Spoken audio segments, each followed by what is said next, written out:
at the end of the session, we'd like to hear from you about, I guess, what sort of topics and other things that you would like to see GFOI to focus on over the next medium term as we start to set up another round of work planning process as well. So there'll be a little bit of interaction towards the end. So next slide, please. So just by way of introduction about the GFOI components and give a bit more insight into how GFOI operate. So the GFOI is 4 components that work. I know they're siloed here, but they work quite closely together with very specific roles, but also all delivered in a very collaborative way. And so actually I'm here representing the methods and guidance document, and at the moment I'm also the content manager of the GFOI. And the methods and guidance document and component focuses on the methods and guidance document itself, which we last published some time ago now. I can't remember what the actual version date is, 2020 maybe? Yeah, 2021. But in the interim, we develop a range of different guidance materials on particular topics of interest for countries that we get feedback from countries, but also from the other components in their relationships with the work that they're doing as well. The capacity building component was made up of silver carbon as well as FAO, and we'll hear some, basically this component is the strongest connection with countries, and a lot of the guidance material that we do develop is being developed through workshops with countries to try and make sure that the material's fit for purpose. There's a data coordination component that consists of both remote sensing data providers as well as ground data collectors as well. And then the research and development coordination component, which is obviously represented here by Daniela. So we all work quite collaboratively together. Next slide, please. Through a mechanism of, as I say, collaboration. So we have the GFOI community where we gather suggestions and authors collaborate together and bring their experiences to the group. And then we're also directed by the advisory group. And I can see a couple of the members in the audience, so thanks for coming along. And the advisory group helps direct particularly the MGD component in the past, but more and more so the other components around how to prioritise some of the requests we get from countries so that we can make sure that we're providing guidance in a timely manner on things that are most relevant to as many people as possible. Next slide. So one of the ways that we do help to prioritise this guidance is through a mechanism and a tool that we've developed internally between the components called the CALM framework. It's short for the criteria for consistently assessing levels of maturity of technology or advice. And so this was a really nice collaboration actually between the MGD and the R&D components to distinguish how things move from research into pre-operational and operational levels, and helps to prioritise how we develop tools and other things for operation and advice to countries around the technologies. Next slide, please. So the CALM framework has these 9 criteria. And the phases of our decision making are around research, pre-operational and operational. So R&D component focuses in the research and some of the pre-operational space. And then once a technology or a concept moves down into operational, where countries are using it and it's been tested through the process of your NFMS, the MGD then picks it up as operational in its consideration, and then we can provide some solid foundation for guidance on the basis that it is operational. Next slide, please. So with this process, the MGD, and I'll just speak to the MGD because Daniela's going to talk more about the R&D side in a minute. So we take the sort of a good practice focus with these operational concepts and provide what we call a guidance. So this can come in the form of like FAQs or rapid response modules we were talking about, and we're going to present some of those in the next little while. What's really important for the MGD is that we do remain consistent with the IPCC guidelines, so that any advice that we are giving you countries can be translated through to that UNFCCC reporting process. And particularly, well, as GFOI was initiated, was around REDD+, but we're seeing more and more sort of multifunctional NFMSs, National Forest Monitoring Systems, being useful for more than just REDD+ reporting. We also coordinate the revision of the methods and guidance document from time to time. And as I said, those interim guidance pieces, we're going to discuss a few of those today. Next slide, please. So this is just a reminder of the MGD for those of you who don't know about, haven't seen the document. And yeah, it's really at the core product of the MGD. And as I said, we also produce rapid response modules, frequently asked questions, and case studies as well. Next slide, please. Really focused on these operational CALM criteria. So pretty much anything that's released from the MGD component in those forms of rapid response modules, you can be confident that they're in that operational mode. Next slide, please. So the place where you can go and find all the materials related to and content of the GFOI's platform called the GFOI family of resources. It consists of 4 components that are interlinked. The MGD document itself, a Red Compass tool which looks at the different actions required to develop an operational national forest monitoring system. There's a registry of tools where you can find tools to support your NFMS. And then finally, OpenMRV, which has been developed in collaboration with the World Bank and a number of other GFOI partners, where you can find a whole lot of capacity building, tutorials, standard operating procedures. This particular platform is designed to enable countries to also submit their material, so that you will also find examples of Mozambique and Vietnam and others who've put up material there that they think could be quite useful to others. Yeah, next slide, please. So I've got a little booth, a bit of a plug for me. I've got a little booth out in the foyer. We're asking for others to submit material if you have it, to try and help us build out the platform and link all of the great work that you've been doing to the other resources in an operational sense to really help support the community to advance their national forest monitoring systems. So come and have a chat with me if you'd like over lunch. Yeah. Next slide, please. I'll now hand to Danielle, and she can tell you a little bit more about the R&D component. Thanks, Danielle. Thanks, Carly. Okay, so we've heard about the MGD component, and I would like to also talk about and explain what the R&D component does. And of course, as the GFOI approach is, it's basically to collaborate among the 4 components. So there are different activities that we do, and these activities relate to how we engage with other components and also with the GFOI community. But overarchingly, I would say that the main purpose of the R&D component is to tackle and address the methodological and technical gaps that are still persisting in related to forest monitoring and greenhouse gas accounting by NFMSs. So we try to facilitate this by building a bridge between the scientific community and also making them aware of what are the operational needs and how to frame research questions around them. This is done through interactions such the ones here in this plenary, as well as trying to target and identify existing national needs. And within our activities, we aim to foster this scientific community that is knowledgeable of these needs, and also the way that we interact is not only through plenaries, but we also can support capacity building activities, so we can also participate in trainings.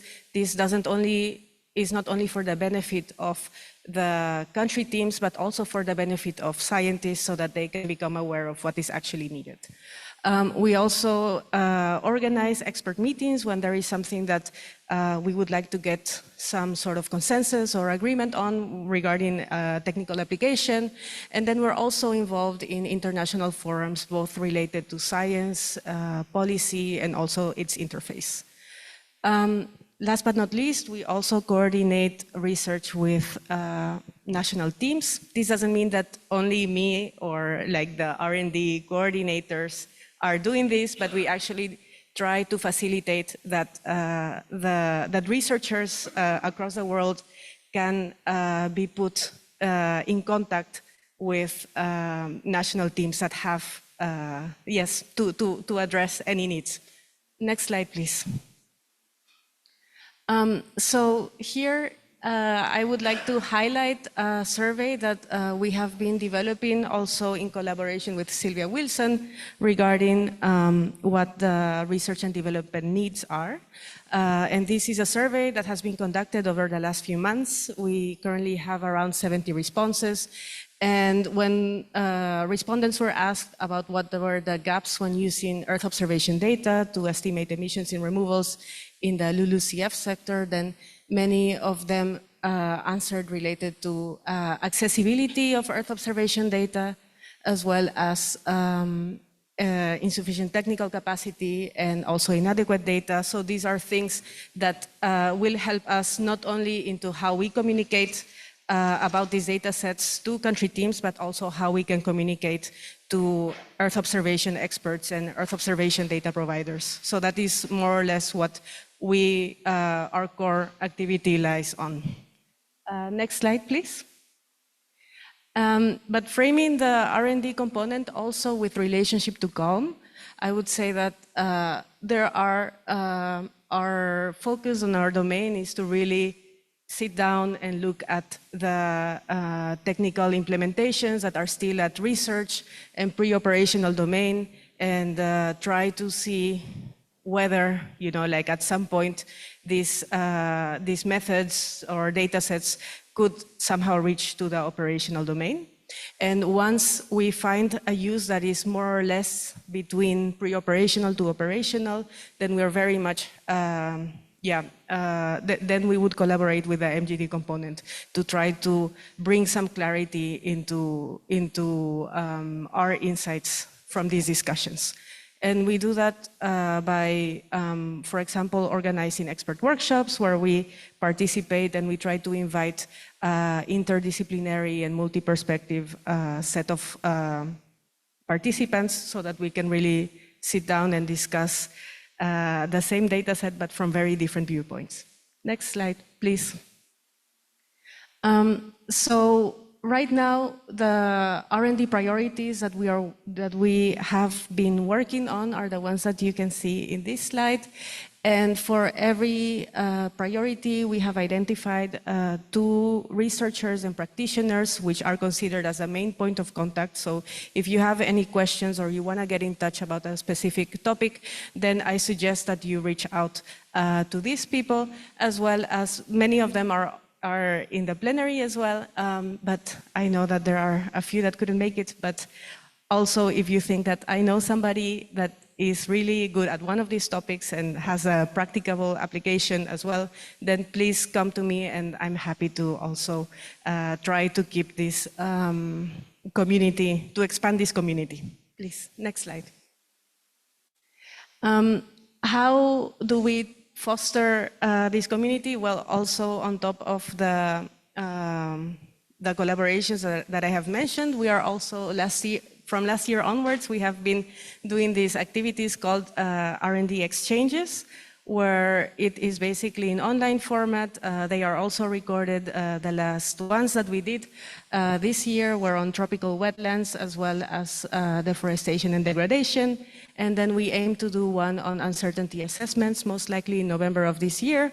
But if you cannot wait for this R&D exchange and you would like to know more, then I invite you to join the plenary side event. I think it's later today, yes, advances in uncertainty estimation. You can speak with Javier sitting there about that one.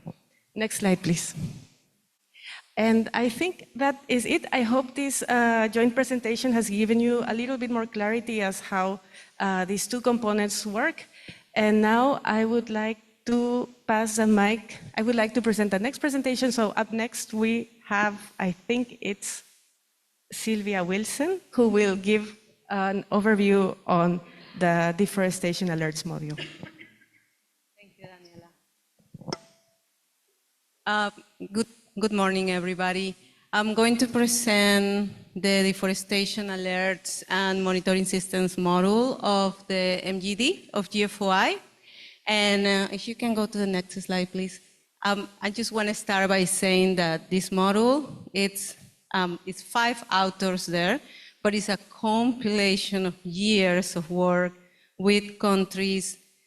Countries have a big play on this model as well, and also scientists that develop tools and methods to transfer the deforestation alert methodologies to countries, as well as the GFOI community. So here is the model, and I think if you go to the website, I think it's there, you can read it. It's an easy read, but it represents, like I say, years of work, at least 4 or 5 years of work. And it was published on last year, September 9, which is my birthday, that was a great surprise. And yes, next slide. Okay, why was this model needed? And what I can say is there is many reasons why a deforestation alert model is needed. From the work that we have done with countries, we realized that monitoring systems, they're heavily based on remote sensing data. So when the alerts start being so new, like a few years ago, they were not used correctly. People will use them within the monitoring systems, and alerts are not highly validated as a monitoring system. So there are different uses, and when we start talking with users in countries, we realize, okay, there is maybe some guidance needed to see not only how using one type of alert, but also to combine different types of alerts for law enforcement, for enforcement of plantations and how much timber people can get from plantations. So there is different reasons why. Next slide. So with that, we created back in 2022 a roadmap. And that was done with the former US government Silva Carbon program, many universities and partners of GFOI. So we created a roadmap where we decided we're going to have a series of workshops, but not only just workshops, we're just going to go to countries and try to understand how are they using the alerts, what the alerts are needed, and actually see what's happening on the ground. So with that, we start in 2022 with the first regional workshop, and then we went into looking into some guidance back in 2023. Then we refined the guidance based on inputs from others' workshops as well. But the whole purpose of this roadmap was to publish guidance of GFOI based on the case studies, and also to develop models that are replicable. And the thing with deforestation alerts is that one of the first ones were published from University of Maryland, the GLAD alerts, and after those, there were other publishing deforestation alerts. So countries at this time has to choose and pick what to use. And what we wanted to prove as a remote sensing community is that perhaps you can use more than one, and in combination it will work better than a solitary use of alerts. Next slide. Okay, so here are the 5 regional workshops that we have. Since 2022 in Vietnam, and then we finished in 2024 in Gabon. We have one in Paraguay, one in Mexico, one in Guatemala. The methodology we used was we choose a site in the country that was deforested within the last 6 months. So we ran different types of alerts, and then we went into the site to validate how does it actually look on the ground and how does it look from the satellite. But it was curious because when we went to these workshops, and I have my colleagues here from Paraguay and from Vietnam, then we realized, okay, deforestation alerts are actually needed because we went to Paraguay, we have all these plans about going to the field, and then we were in a national park and somebody got shot. There was some marijuana, confrontation, so we could not get to the site. So the same thing happened in Vietnam, a little bit different. There wasn't a shooting in Vietnam, but we didn't got the permissions to go, and there was a vulnerable area. So that proved that it was actually needed. We need to see this from space because it's so difficult to see it from the ground. Next slide.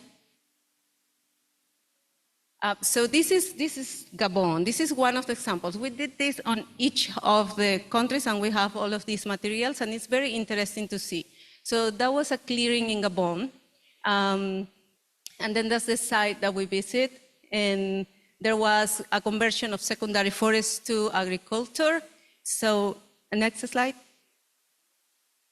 And then we'll see how it looked from the satellite in 2024, and at the end of 2023, and at the end of 2024. That's where it was clear for cropland.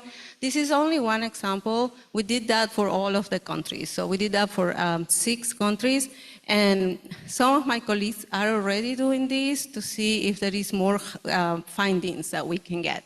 So in the next slide, we show now what actually we did with remote sensing. We look at 8 different algorithms here, right? So we look at the GLAD Landsat, the GLAD DIST alert, which is Landsat and Sentinel, the JJ-FAST, which is another Japanese system, the RAD alerts, which is radar data, and then the CNS, which is French and is radar data as well. Bulk D, it's another alert system from McGill University in Canada. CPAL, which is an FAO tool, platform. CPAL with Landsat and Sentinel, and then CPAL with Planet. So what we look at it there was at how many, the pixels are color-coded, right, by the time. So the ones that are red are the ones that are detected after. And these deforestation dates happen early December, so we can see there the mean alert date at the field site, and also the range of the alerts dates at the field site. So it's a very interesting exercise because you can see, okay, well, GLAD with Landsat only picked, only 1 pixel. And then you see it there because the range goes from January 20 to January 20. Right? And the ones that respond better are the CPAL and the bulk, the CNS, even its radar data, it didn't detect anything, but it was more related to the mask that they use. They didn't use the forest mask. So that's another important thing that was put in on the guidance. So based on all these findings, we come back with, okay, we actually need some guidance to explain how you can use the alerts, and if you use the alerts in combination, you get a better results than just using one. Next slide. So what's in the document? So the document, it's not a long document. It has some interesting case studies, but it does have a chapter of use of deforestation alerts, the characteristics of what are the characteristics of a deforestation alert in terms of also validation, timing, lag time, all of those things. The available systems that are there, and I'm assuming, and I'm making an assumption, this may be something that keeps growing, or it will be reviewed at some point, because I can see this ends in 2024, but other alert systems may come with new data as well. Then how to produce your own alert systems using the CPAL the CPAL platform. And that was actually important because that was the part that was really hands-on. All the other alerts, you can get them through platforms like WRI or the Global Forest Watch in WRI, and also their own developers platforms. But then on CPAL, we're able to actually combine different alert systems and also create your own alert system using Sentinel and Landsat. And so with that, it was a nice touch of hands-on for the countries. And then we have at the end examples of deforestation alert use. So if you go to the next slide. Okay, so one of the conclusions was what the use, why do we use it, is to raise awareness of deforestation, support the design and implementation of deforestation-free commitments, law enforcement is one, help stakeholders too that are related to agriculture or cattle, to monitor their land change, and then different from other forest monitoring objectives as well. And one of the cases in here in Guatemala is interesting, because in Guatemala they have concessions, and the concessions are fully legal, but they use the alerts to see if they have clear cut more than they are allowed by cycles, and the cycles are every 6 months, so they use that to, okay, I'm finished. They use that, so that's a very interesting use of alert. Very different, completely different from Colombia. We use deforestation alert for law enforcement. So we can see here the different uses. So next slide. And this is my last slide. In the guidance, we have all of these examples. You can see examples for countries, but also you can see examples from programs, like the Forest Foresight program in Gabon and the MAP biomas in Brazil. And then the other ones are just country-specific examples. And with that, I think that is my last slide. Thank you.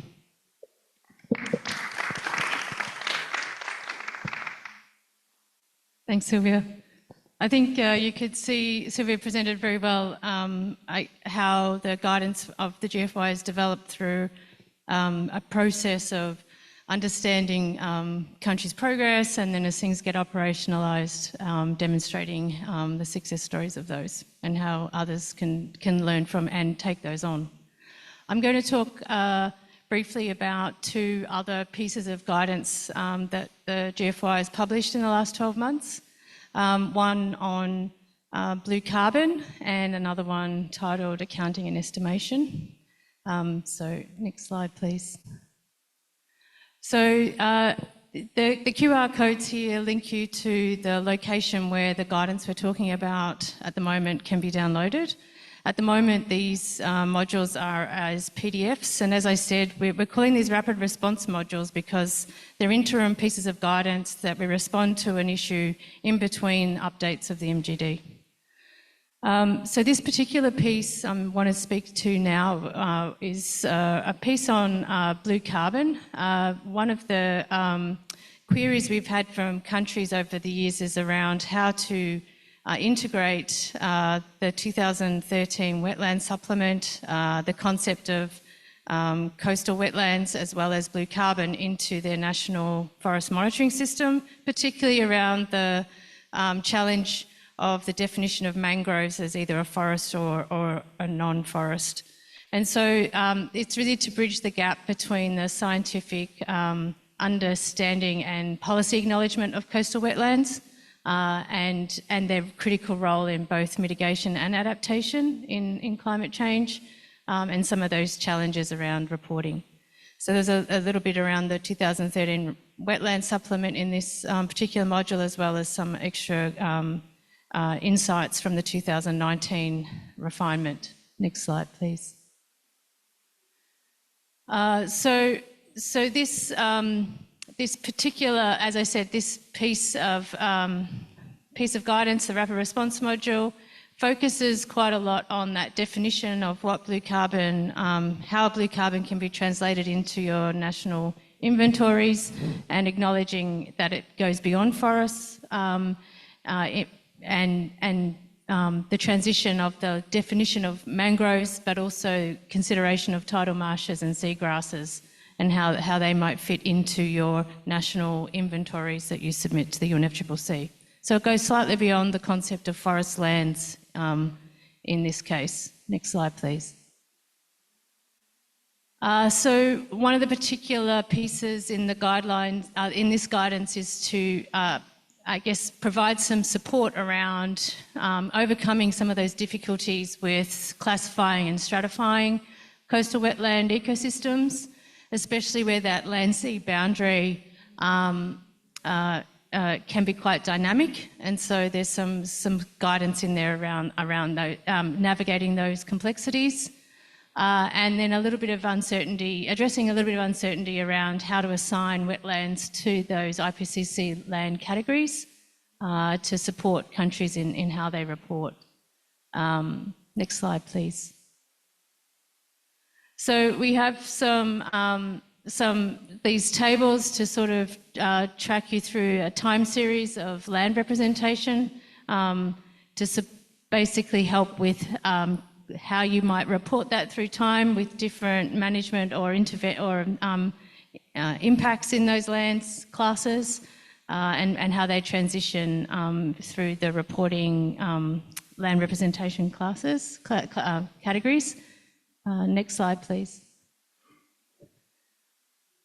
And then also some additional sort of support to clarify how to align the REDD+ and the National Greenhouse Gas Inventory reporting to ensure there's coherence and avoiding double counting or omissions of those emissions and removals. So it's around trying to ensure that countries that are already including the mangroves in their REDD+ forest reference levels, but they may not be including them in their inventories. And so it's about trying to make sure that there was some support there about how you do that transition to ensure that they're both in your FREL and also in your inventory. Next slide, please. So within the guidance, which I said you can download from that QR code, there's some countries examples of how that reporting has been done at the moment in countries that are reporting these ecosystems to the UNFCCC. And then also some other support around how to expand coverage as capacity and data improve as well to ensure that there's more completeness in your inventory reporting. Next slide. And now I'd like to briefly move on to another piece of guidance that the MGD published earlier this year. This piece was titled Accounting and Estimation, and it came about to try and clarify the relationship between your greenhouse gas estimation and REDD+ accounting frameworks. And it attempts to try and reduce the confusion, improve consistency, and safeguard integrity in how countries estimate and account for the land sector emissions and removals, especially when combining UNFCCC reporting, REDD+ and voluntary carbon markets. So there was a bit of support here needed for countries that were having to report to these at different scales to these different initiatives, and how to make sure there was consistency in that information where possible. This particular piece was supported by a workshop in Reston, I think, with Silver Carbon, and that's where we gained a lot of insights from countries struggling with this challenge. We also had some input from the VERA, the Verified Carbon Standard custodian, as well as a range of other inputs to try and consolidate this piece of guidance. Next slide, please. So this particular piece tries to clarify the distinct roles and shows how the estimation underpins accounting in national and international frameworks. It's a little complex, and we haven't been able to go too far with this piece. It's quite short, and just to give people some sort of starting point if they're having challenges in this space. Next slide, please. Yeah, so again, this slide just gives a bit of insight into, I guess, why we decided this was particularly important as a priority, and just acknowledging that the National Forest Monitoring Systems and the operation of programs, jurisdictional and project-based within countries, can make that reporting quite complex. Next slide, please. Yeah, and I guess it tries to ensure that only counted once principle remains within the reporting, and brings into the play the concept of nested frameworks, and the challenges of implementing those with some examples. Next slide. There's the guidance in this case is supported by a decision tree to try and help with that decision-making support, and you can basically navigate your way through to arrive at whether or not there's any risks with how the reporting is being portrayed. Next slide.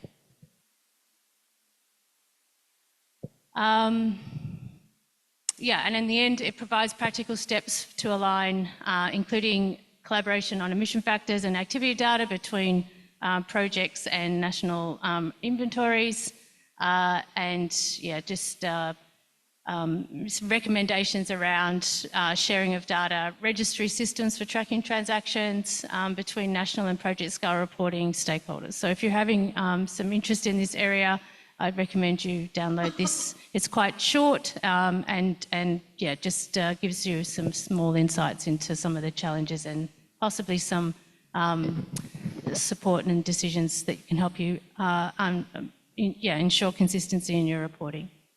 Next slide. Thank you. I'm going to hand now to Natalia, who's going to talk about our last module for today.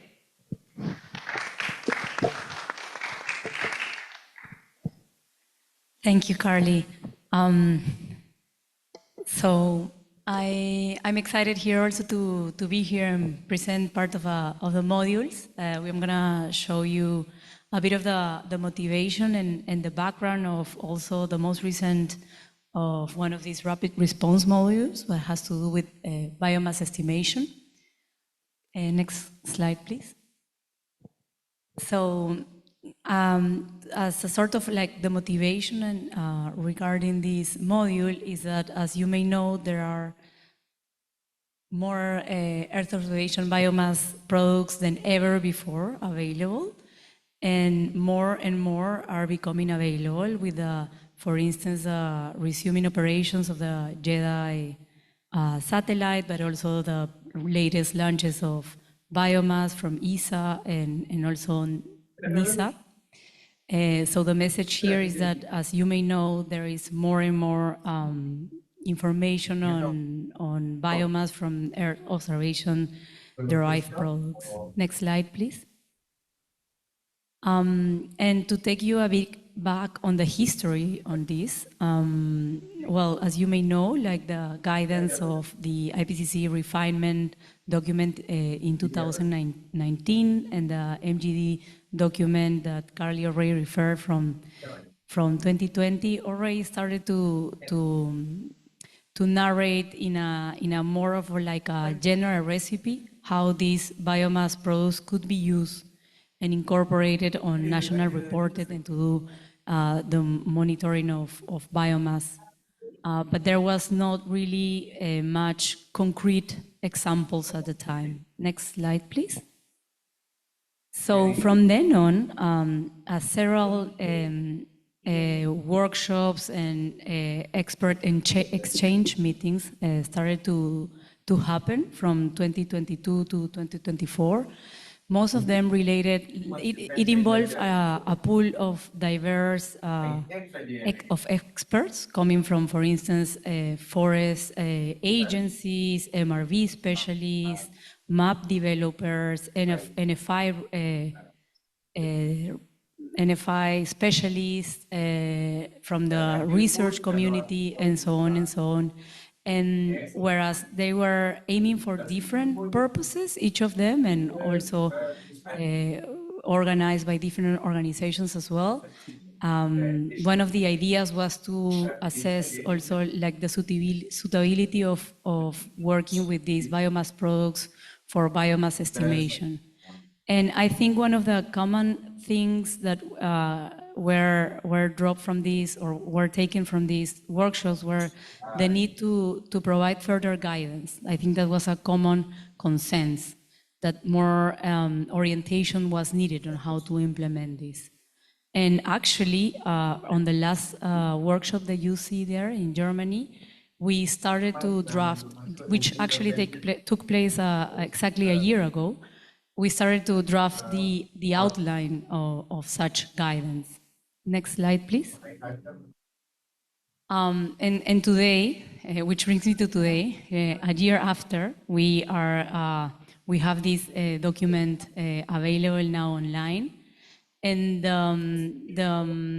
the justification or the need to have this out there was that even though countries are intrigued and different end users, not only countries, are intrigued on how to use these products for biomass monitoring, they needed to know how they could be used in a way that met good practice. So in general, what this document is trying to do is to address what are the do's and don'ts on how to work with this information for biomass estimation in some general terms. So yeah, there is the QR code to access the document online. And one of the things that I wanted to say, I'm here presenting it, but it's actually, it's been part of an extensive collaboration, as I said, of different specialists also, and from the research community, map developers, national agencies, and so on. Next slide, please. So what is the content of this document? As I said, it's assessing in different ways what are the challenges and opportunities, for instance, of different potential applications, but also the level of maturity of those potential applications. So one important thing is that we were, for instance, assessing what is the state of like these different potential applications. And so you can see there, like marked in different colors, what is there in orange is what is still is a potential application, but is still very much on the research domain. For instance, to direct estimate biomass change from biomass math. This is something that is being assessed in the research community, but this is a recommendation that we wouldn't take for reporting purposes. And as we move down on the recommendations, we start to move into the more pre-operational or operational recommendations. Something much more operational that we have seen through country case studies is that they can be used for comparison with local estimations and verification purposes. And one of the other things that I wanted to address with this inverse triangle is that for all of those that you see in yellow or green, there were already some examples out there that we could learn from, and that's also something that we wanted to address in the document. Next slide, please. So if looking back and historically, when I said that in 2020 some general recipes were out there, there were no really country case examples to learn from. And from then on, we have evolved to some extent. So as you can see, there are some like six or seven or maybe more country case studies that have been addressed how to use these products at a national level or subnational level. And this is something very important that we also wanted to reflect, as Silvia also mentioned how they did it in the alerts module, that we wanted to reflect these examples also in the document for countries to see how this could be implemented. These are mainly supported by publications that are also part of the appendix of the module. Next slide, please. And what the module also does is present a decision tree, as Carly showed, but for one specific application that I just showed there on the triangle, and that is to use these products as a way to enhance the estimate of the precision of biomass estimation. And for that purpose, because we thought it was more into the pre-operation and operational transition, we provided a more specific decision tree. I know you cannot read it, don't focus on it.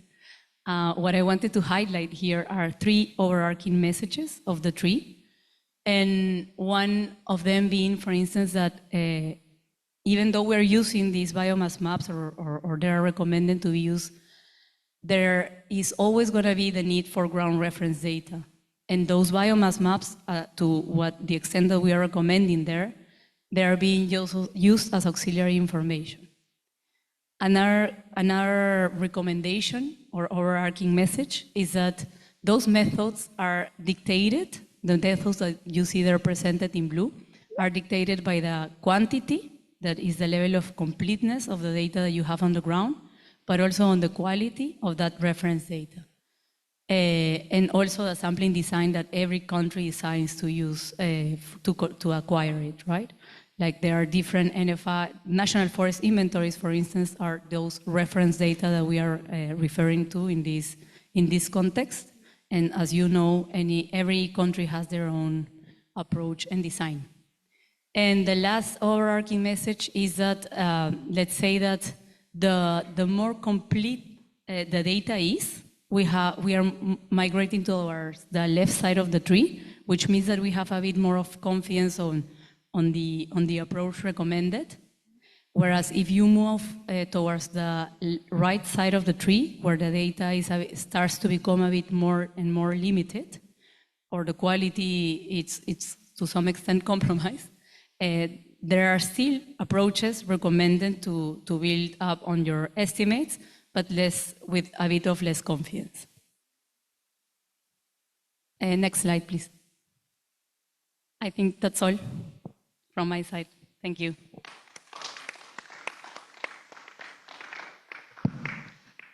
Okay, thanks everyone.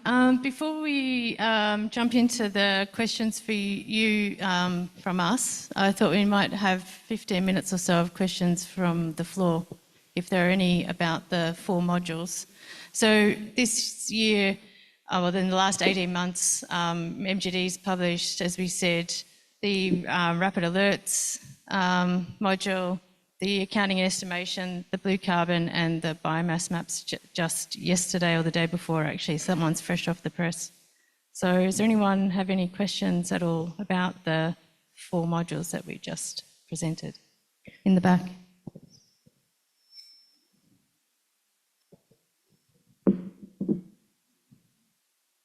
There might also be questions online for, please, if there are any questions online, let us know.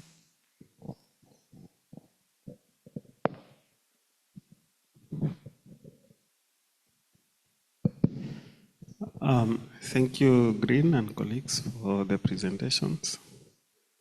Quite informative.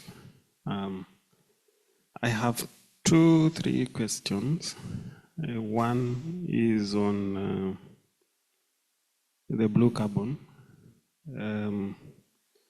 particularly tidal marshes and seagrasses, and the inclusion of them, particularly in greenhouse gas inventory.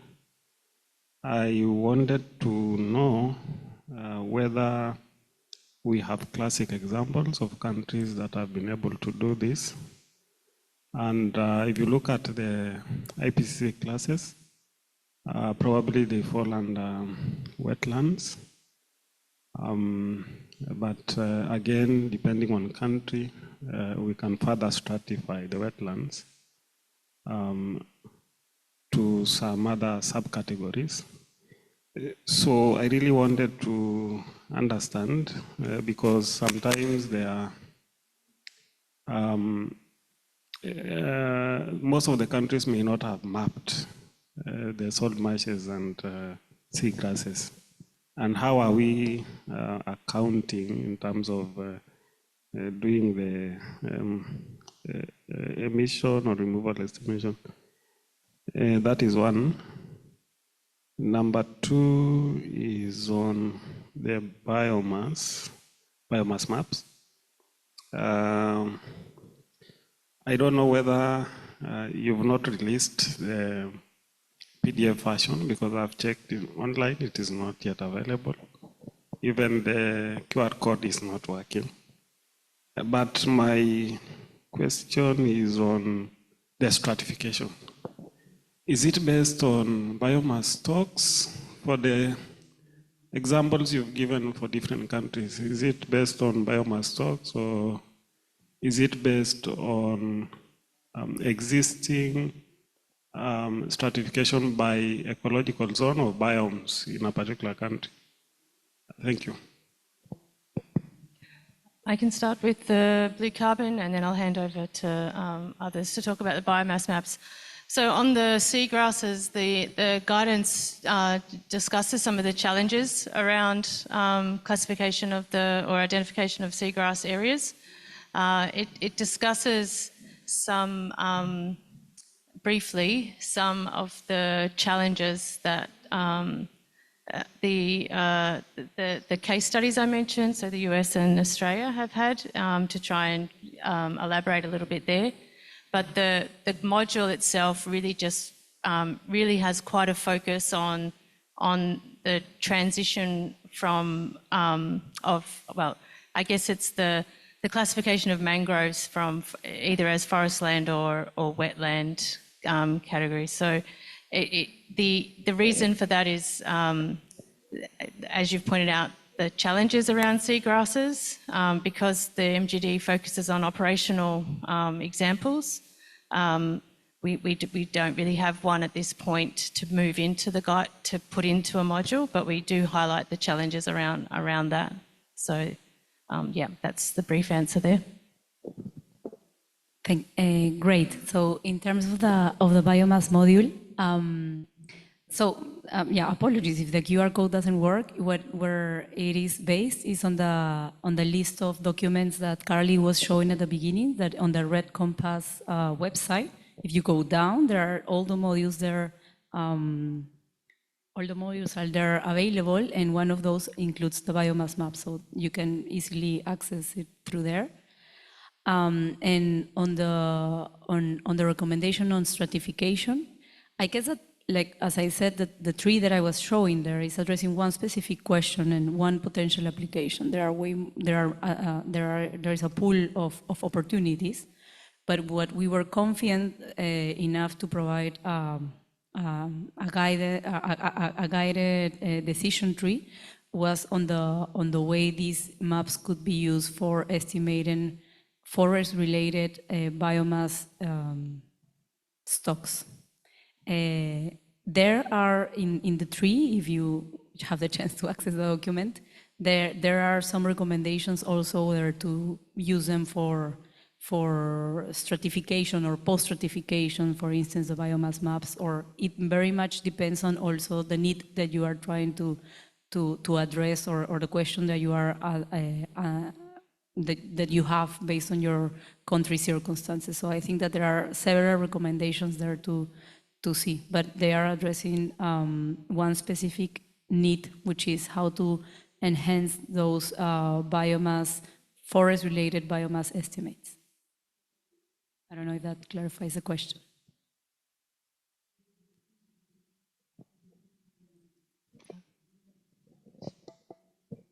Okay, thank you for the very informative presentation. Since the panel is about research, my question is about when countries came to estimate biomass, they painting the classified into forest, non-forest, and then doing. My question is there any breakthrough in research on classifying different species to get more accurate estimation of biomass stock?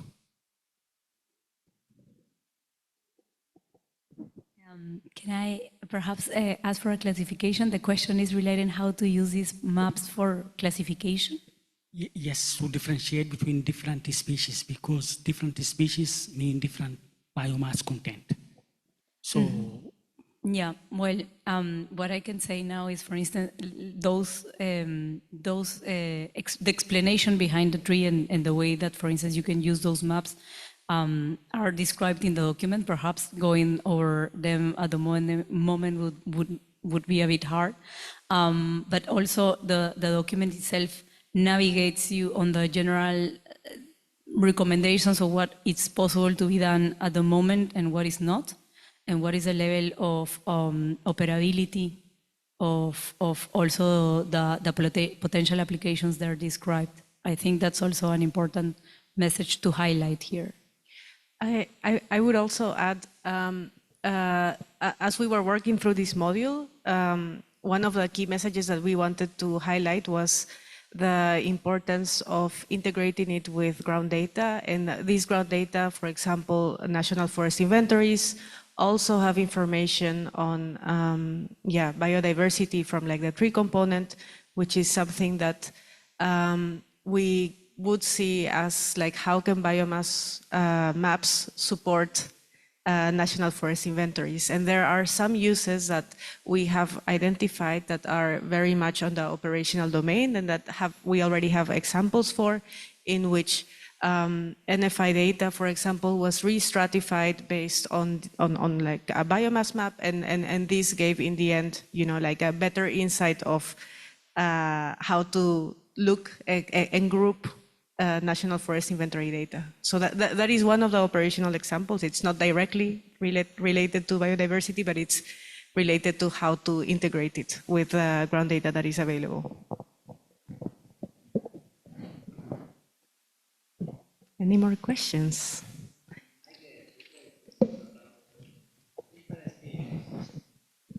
Different species have a significant different dry matter content per volume.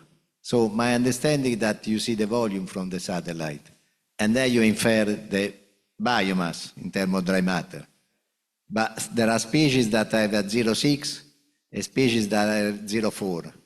And when you multiply by large scale, the difference is large. So I guess that was the issue. How do you deal with the diversity in species of what you observe to convert from volume to dry matter? Well, I would like to add that, as Daniela was saying, having ground reference data is key, as I highlighted as an overarching message.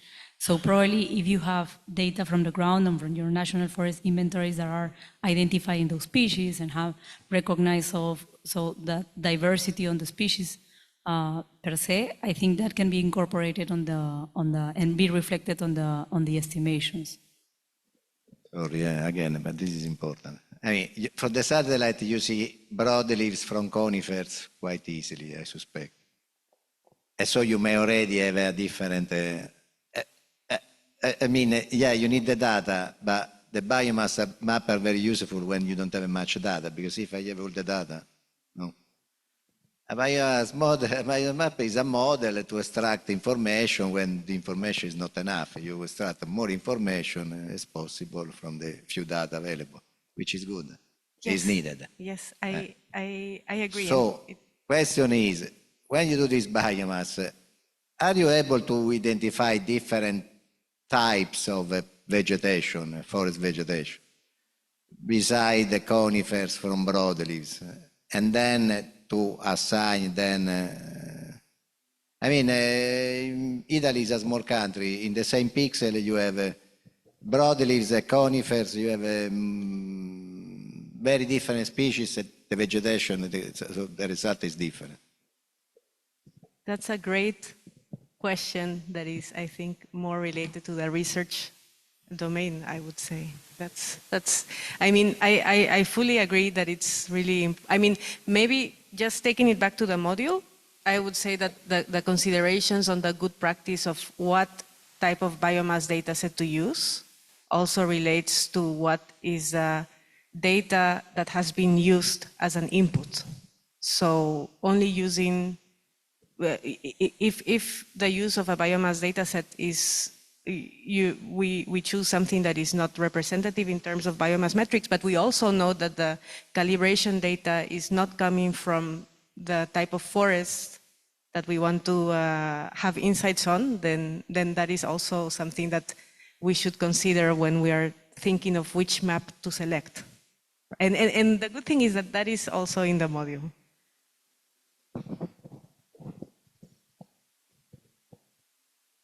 Okay, thank you for your contributions. I think that really helped us to solidify what's in the modules.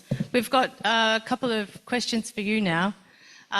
Just to let you know that the GFOI components are working on a work plan for the next period. And so we'd really like some insights from those of you who joined us today, and we're really appreciative of you choosing to come to see us. And as a reward, we'd like to let you have first option of what your priorities might be for us to work on next. So I'll hand over to Daniela, who's going to just take us through some Menti questions to try and get some feedback from yourselves. Thanks, Carly. And yeah, I mean, if any of you have more questions on the module, please feel free to contact the authors of the module. It's questions and also ways to improve it are, and expand on it, build on it, are very much welcome. Always, they will always be welcome. But moving into sort of like trying to see what our next steps should be and maybe looking into the future, there are 3 questions. You will see the Mentimeter on your screens. Please, you can access it by scanning the QR code or also by using the numerical code that is also on the screen. And maybe we can already start with the first question.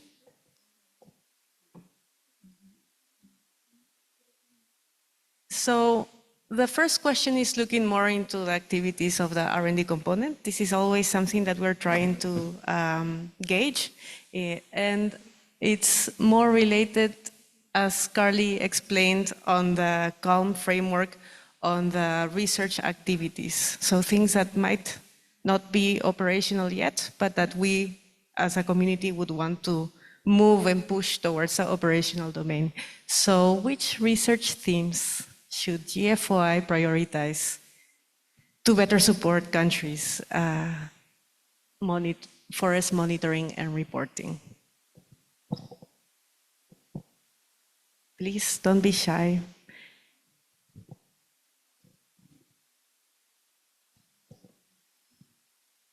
Okay. I see already a few answers.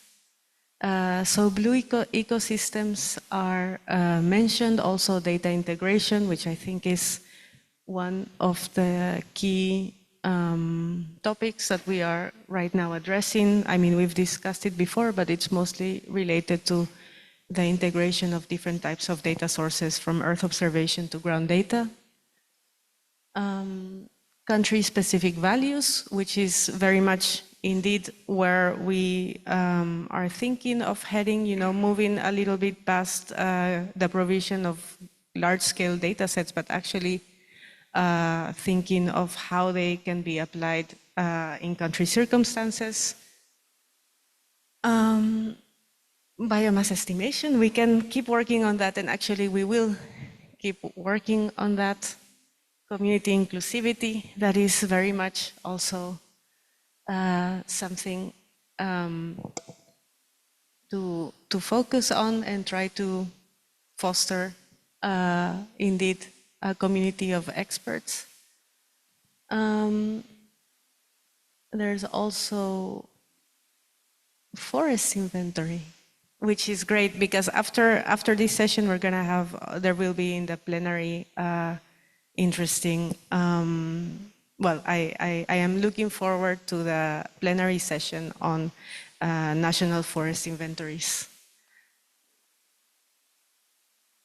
Also synergies between government and private, that's great. Yes, this is really interesting. And I will try to keep this question open, but maybe we can also go moving through the COM framework, then we will now ask a similar question, but related to training. So if we could move to the next question, then we would move into, for example, GFOI related training activities in relation to national forest monitoring. So the question is, what topics or skills should GFOI prioritize for future training activities?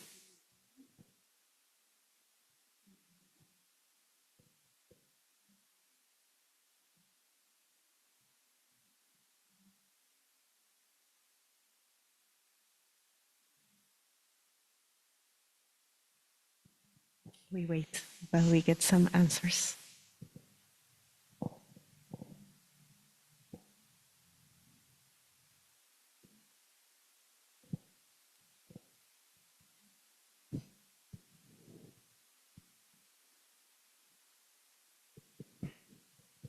So we have, I believe, at least 2 answers, and one of them is biomass calculations. So I think there's quite an important work related to the forest biomass component, and generally emission factors, also blue carbon assessments, data management, inventory data management,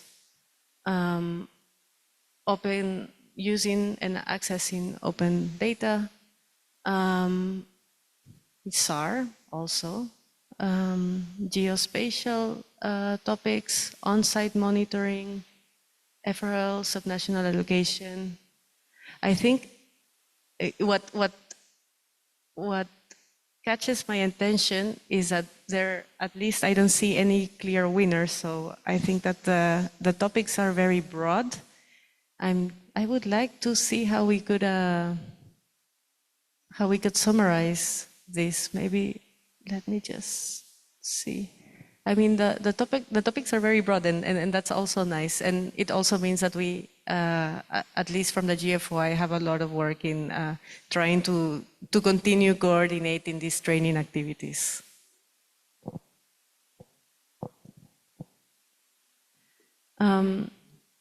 Moving on to the last question, and this relates specifically to the topic of today's side event. Maybe we can pass to the next question, and it relates to guidance. So either documentation or clarifications on operational uses. What topics or challenges should GFOI's text guidance module address? So we've already seen, we've heard today guidance on deforestation alerts, blue carbon, area accounting, and also the use of space-based biomass datasets. So please, what should our work be? What will we, what can we coordinate next? Fire.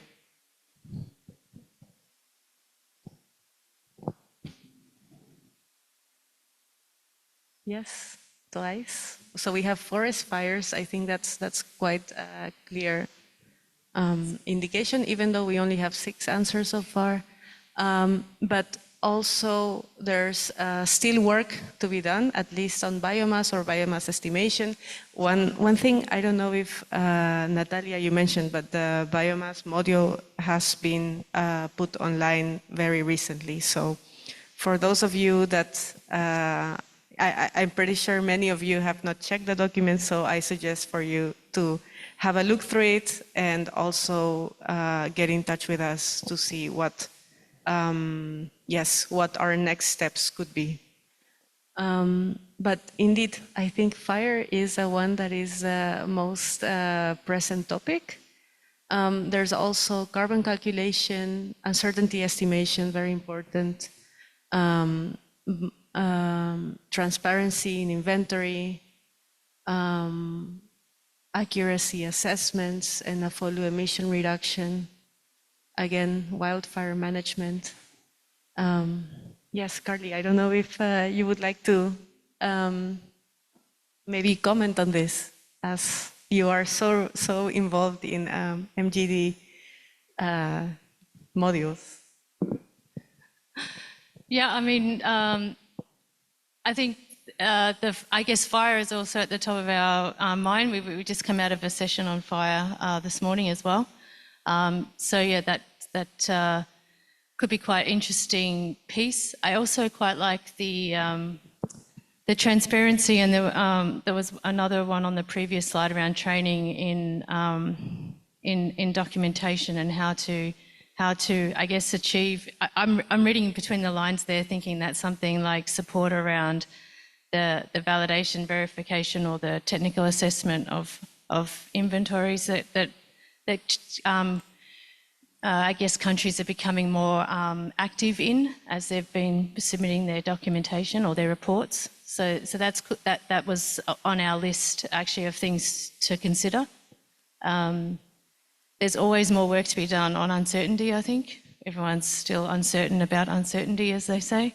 So that one is not that's also an expected topic, I think, that we're also considering how to, not just around, say, guidance, but also around other tools and training around uncertainty as well.